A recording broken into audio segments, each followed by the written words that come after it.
In today's card tutorial, I'm going to show you a really quick and easy way that you can use your 3D embossing folders. Hi everyone, I'm Mindy Eggen and welcome to my channel. I would love it if you subscribed, liked this video, and shared it with your friends. I will be using the Fall Leaves embossing folder from Honeybee Stamps. I went ahead and ran that through my Spellbinders Platinum Six die cut machine to create this amazing detail. Now I am using Hammermill Cardstock and I'm going to start by ink blending my card. Now sometimes I will start with the ink blending and then run it through with the embossing folder. In this case, I did the embossing first and then I'm coming in with the ink blending. Of course, I'm going to be using some beautiful bold colors in kind of a fall palette. I started off with a yellow down at the bottom, coming in with kind of this mid-tone orange, and then I'm going to come in at the very top with more of this darker orange, almost kind of a reddish orange. Now, what's going to happen is that with the pressure that I'm applying using a flat blending brush, it is going to hit both the kind of debossed areas and the embossed areas, but it's going to really pick up ink on those areas that are more embossed. So I'm getting color all over, but it's going to stand out just a little bit more on the embossed areas. Now, when I take some of that darker color and go towards the bottom and just go a little bit light-handed, it's going to just kind of graze over the embossed areas. So I still have yellow in the background, but it's going to have kind of that more reddish orange sitting on the top. It's a beautiful, beautiful look that you can use and create cards quickly using the embossing folders. Now, this video and this card does not take a long time to create, but I think the impact of it and this technique is amazing.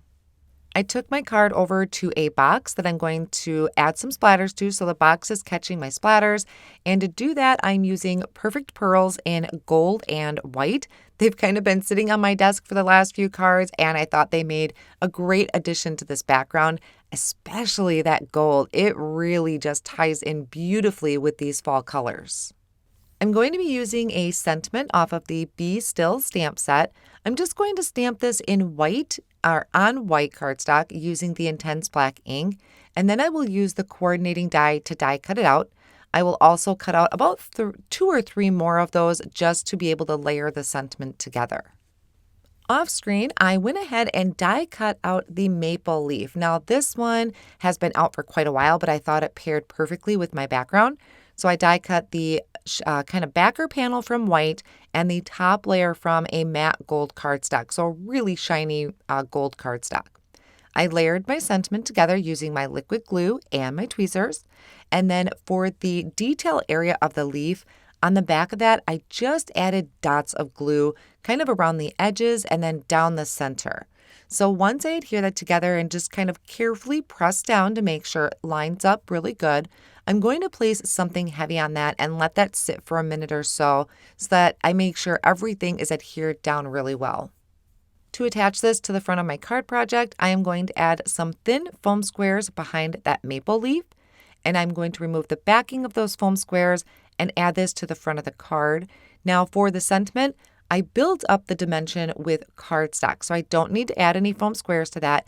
It is going to overlap my stem just a little bit, so there will be just a small bump there. I don't think it's really that noticeable though, unless you're the person putting the card together.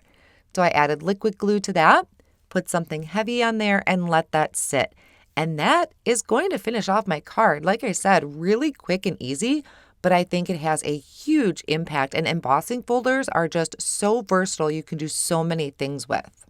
Plus, it was really fun to go back into my stash and use something that was already released. So I've had this maple leaf for a while and it just fit perfectly with this background.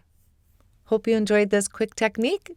I will have all of my supplies listed down below in the video description and over on my blog as well. Thanks so much for joining and see you again soon.